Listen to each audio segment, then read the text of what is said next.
একটি গ্রামে এক রাখাল তার ছাগলগুলো নিয়ে বের হয়েছিল। ছাগলগুলোকে ছেড়ে দিয়ে সে মাঠের এক কোণায় বসে রইল।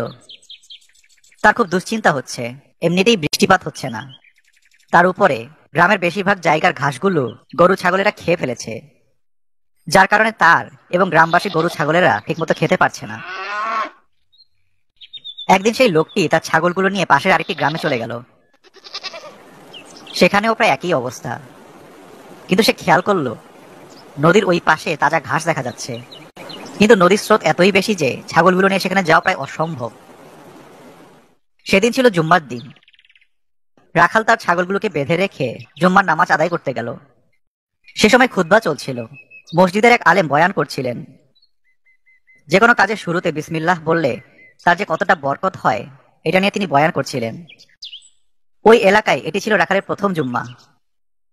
আলেমের এই কথাটি তার বেশ মন জয় করে ফেলল। সে নামাজ শেষে ফিরে গিয়ে তার ছাগলগুলো নিয়ে বিসমিল্লাহ বলে স্বাচ্ছন্দ্যে নদীটা পার হয়ে গেল। এভাবে সে প্রতিদিন একই কাজ করতে থাকলো।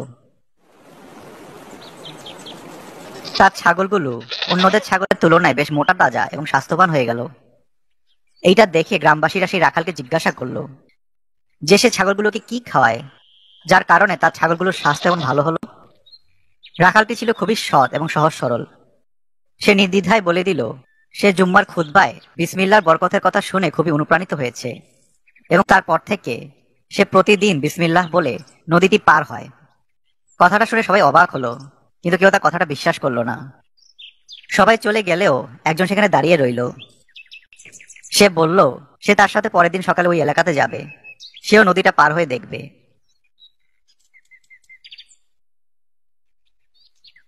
পরের দিন সকালে রাখালের সাথে সেই লোকটিও গেল। নদীতে উতাল পাতাল ঢেউ চলছে। সেই লোকটি সাথে করে একটা রশি নিয়ে গিয়েছিল। রশিটি তিনি নিজের গায়ে বাঁধলেন এবং আরেকটি অংশ তিনি গাছের সাথে বেঁধে নিলেন, যাতে তিনি নদীর স্রোতে ভেসে না যান।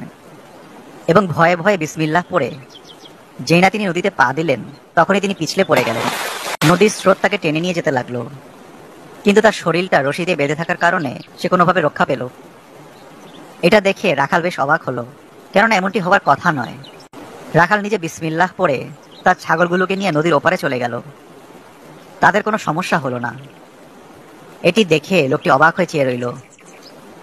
রাখাল ছাগলগুলোকে নদীর ওই পারে রেখে আবার ফিরে এসে লোকটিকে বলল, ভাই, আমি তোমার ঘটনাটা নিয়ে বেশ চিন্তিত ছিলাম, কিন্তু যখন ছাগলগুলোকে নদীর ওপারে রেখে আবার ফিরে আসলাম তখন আমার মাথায় একটি চিন্তা এলো।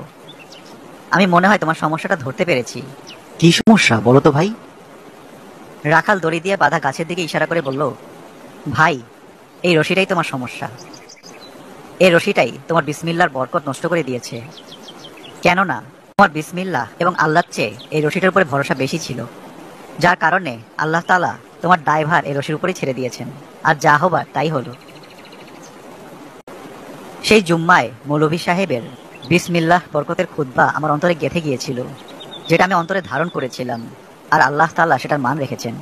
কিন্তু তুমি বিসমিল্লাহ বললেও তোমার ভরসাটা ছিল দড়ির উপরেই, যার কারণে যা হবার তাই হলো।